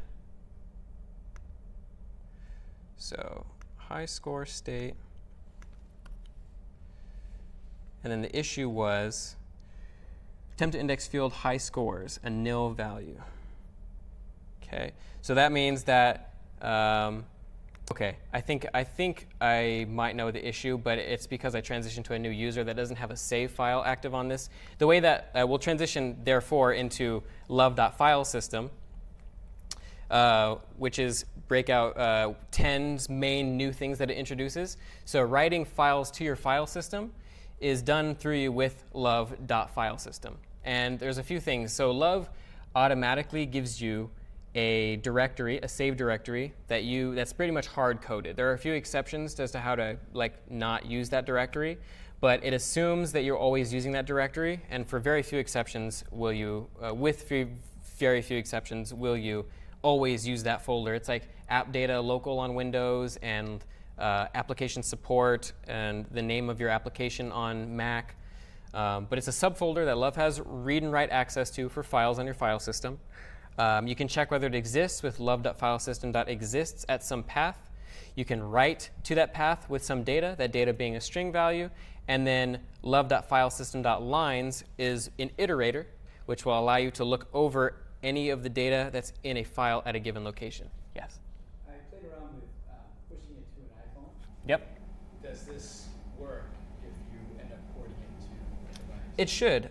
We can pull that up now, actually, and see, because I know on their Love2D, so file system. So the question was, he ported his, when you port your Love app to the iPhone, will it have the same sort of behavior if you're on an iPhone? Will it have the same sort of save directory behavior? And it looks like it's not officially on here. I know that there is a iOS port for Love2D, or the ability to send it to Love2D. Yeah, directions they work. It's pretty cool.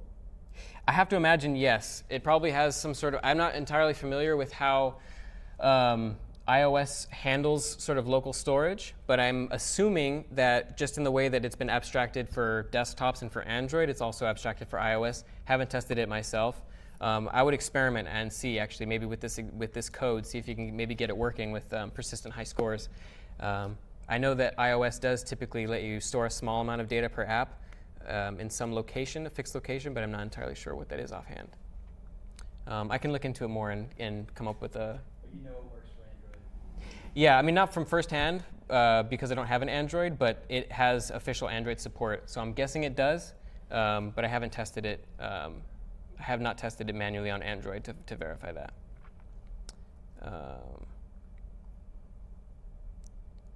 But yes, I believe because in the prior directory we were looking at, when it showed, oh, it's actually up here.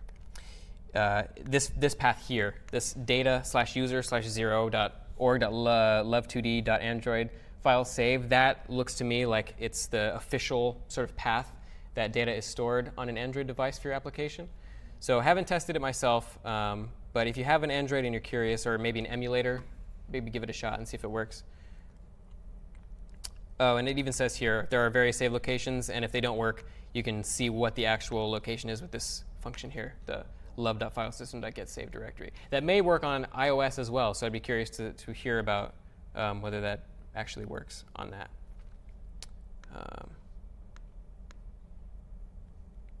But yeah, so that's the gist. Using the love.filesystem abstraction lets us read and write files. We can then just paste, or we can just save whatever data we want anywhere within that directory. We can just create files in there and then use those to store our, sort of game worlds or character profiles or whatnot. How would we maybe go about implementing sort of like a high score list?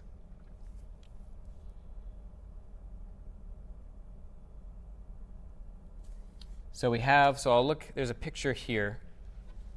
So we have 10 scores. We'll assume that's fixed. Each of the scores has a name, and then each of the scores has an actual score. So all we really need to do is just store ultimately the names and then the scores. So you just use an array, and then you can just sort it by that score. So we'll use an array. Their response was we'll use an array and sort it by that score. Table in this case, right? Yeah, essentially that's exactly it. We're just going to keep a score table, and each table is going to have a subtable.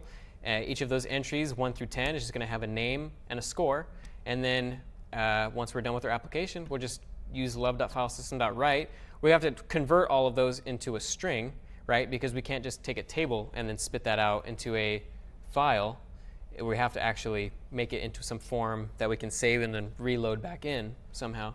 What would be the most efficient way, do you think, or a way we could do this? Probably just a new line separated list. The way that I've done it in this application is just names and then new line, score, new line, name, new line, score, 10, so 20 rows. And that gets the job done. Assuming that you don't tamper with the file, then everything should work. And you can write additional code as well to say, oh, if there's a score that's all garbled or we don't have enough scores, then probably should render it accordingly. My code does something similar to this, but not entirely. The relevant code, and I'm going to sort of just glaze over it. If we're looking at, this is breakout 11, right? Yeah. Oh, no, this is breakout 10. So in breakout 10, we have to load all the high scores in main.lua, which is here. So set identity to breakout. We're going to create a folder called breakout that we can save and read files to and from. If it doesn't exist, then just create them. In this case, I'm just seeding CTO, my initials, and then I times 1,000, so 10,000 down to 1,000. Just very simple data. Writing it to a file called breakout.lst. It can be whatever you want. All we're doing is reading the lines from the data, or from the file. And then this is if it doesn't exist. And then if it does exist, then we're going to iterate over it with love.filesystem.lines, which will take a file and then it'll just split it on new lines basically and give you an iterator over all those lines. So we can just say, okay, if it's a name, which means that if it's one or 3 or 5 or 7 in the list, then set the name to, and we're using string.sub just in case they write some long name or some long name gets, they can't do it through our game, but if it gets written to the file as some long name, it should get truncated to 3 characters so we can display it appropriately. And then otherwise, if we're not on a name line, if we're on like an odd line, then we should, or an even line, we should consider that a score and just like use toNumber, because right, we're using string data, and if we try to assign, like do any sort of comparisons numerically on the string data, which we will have to do to compare high scores, it's not going to work because it's going to see that they're strings. So we use toNumber here, just a simple Lua function, and then that's it, and then we just return scores. And then I'll sort out what the it's causing the issue, and then push that to the repo ASAP. But that has the effect of us being able to actually load all of our high scores and display them at the start of the game. It doesn't take care of being able to actually input our score, and so we can do this with Breakout 11, which you can see if you run the repo, and you can, to test, just assign your initial score to some value like 10,000 or 20,000, and then just lose on purpose, and you'll get a sense of how it actually works. But essentially, it's just arcade style. You know, you had only 3 characters you could input your name. So does anybody have any idea as to how we are sort of storing this, or can pitch an idea? So we have 3 characters, and we want to, ideally, if let's say I want to go to C on the first one, and let's say I press up twice, so I get to C. How is it going from A to C? You could just render, oh, I want to render the character A, the character A, the character A, but that's not really going to, how is it going to know when you want to go to B or to C or to D? How do you go, when you press up, how does it know to go to B, and down to go to down one? Again, you could just do a table and iterate through it and number the letters. The pitch was you could create a table with all of the characters and iterate through it. You absolutely could do that. It's a little bit bulky. That might be what, actually, that's probably not how arcade systems did it back in the day. Because the way that we're going to do it here in Breakout 11, or is it Breakout 11? Yes, Breakout 11, is I added a new state called Enter High Score State. And if you recall, CS50 teaches this, but you know, all sort of characters at the end of the day are just numbers. ASCII, in this case, 65, if you recall, is capital A. So all we need to do is just draw out whatever that character cast to a string is, or a character. And we do that simply down here in the draw function. If we do string.char at chars3, all that has the effect of doing is just taking that number and then converting it to a character. So all we need to do then is what? When we want to, when we go from A to B, B to C, C to D. Exactly. But then what happens if we're at A and we want to go down?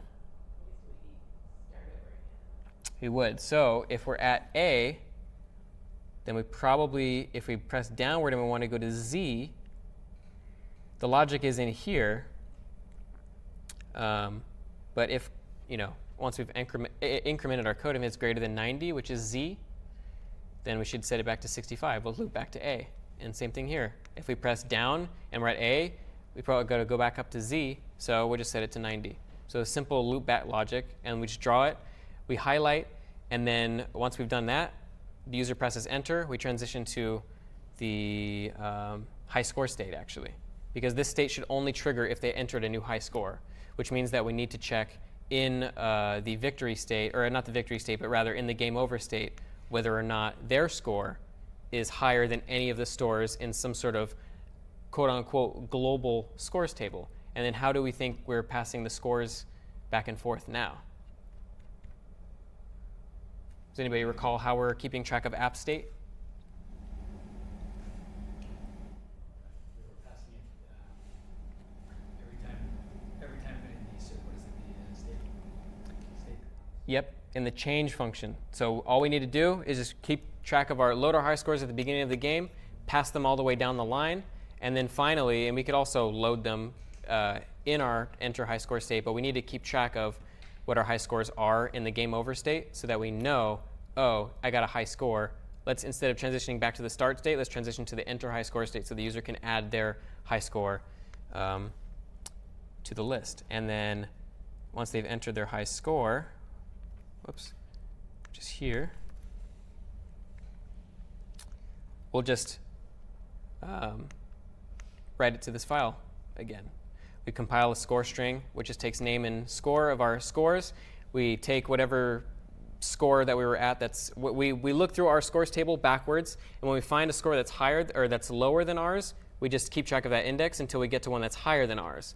In which case, the 1 plus 1, that index plus 1, is what we should then overwrite. And so we shift all the other ones below accordingly. And we do that in this class, if curious.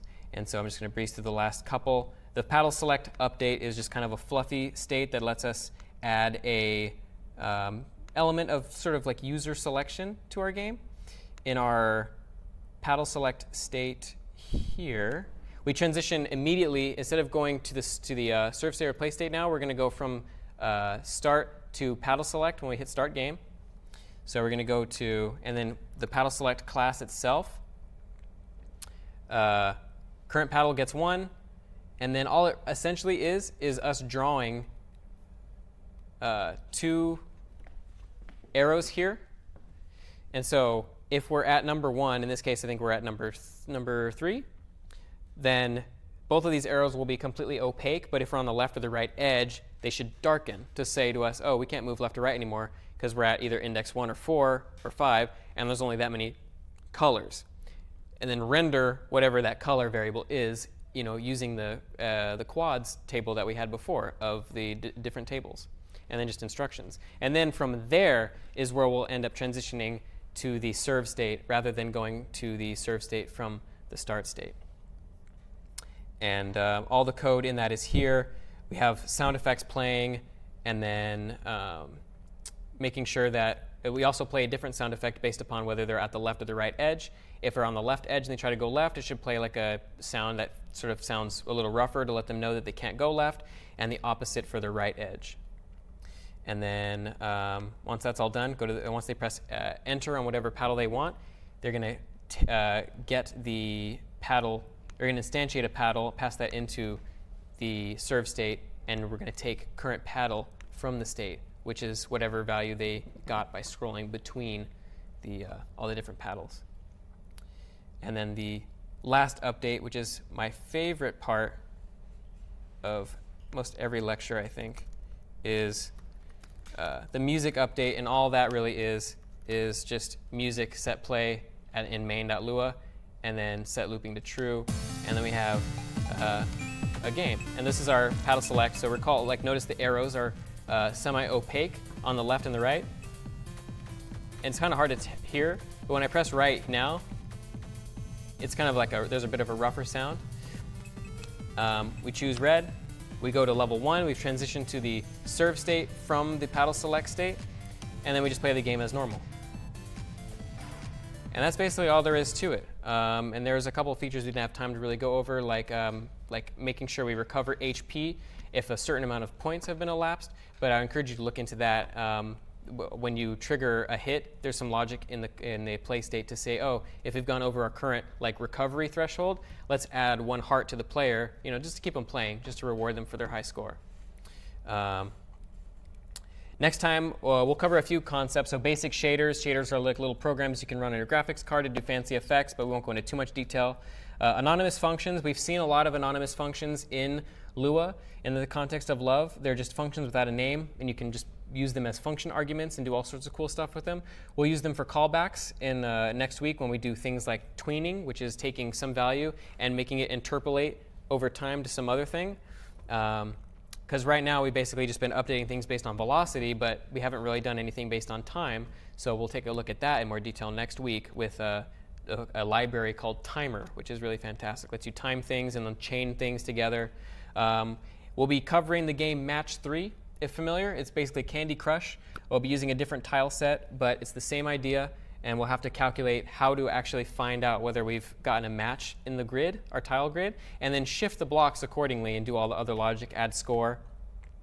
And then basically, since it's so fundamental to Candy Crush and games of its nature, we will have to cover how to sort of generate these maps procedurally to have tiles that are laid out in a dynamic way, and also in a way that doesn't start off with any matches, because then that wouldn't make any sense, because the matches have to resolve. And then we'll take a little time, if we have the time next week, to talk about sprite art again and palettes, and maybe I'll show you guys how to sort of convert images from one palette to another in like a program that I use, Sprite, but you can do this in any sort of large photo editing software.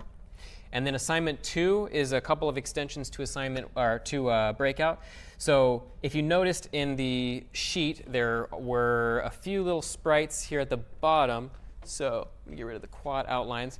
So these little things down here are, I'm assuming they're meant to be power-ups. They look like power-ups, but the goal of the pset is to implement a power-up. And the power-up is going to be such that when you grab it, you'll get 2 additional balls, or however many you want actually, that will spawn in addition to your 1 and detect collisions on their own. So you'll have several, and they'll score points for you. And of course, only when the last ball comes below the surface of the screen should you trigger a game over. And then I want you to add, and this will also be more detailed in the spec, but I would like you to add growing and shrinking to the paddle. So currently we have like 4 different sizes of paddle, but we're not using them. So it would be nice if when we gain enough points, or we lose points, or not points, but lives rather, we increase or decrease the size of the paddle accordingly, just to introduce another level of challenge and or lack of challenge.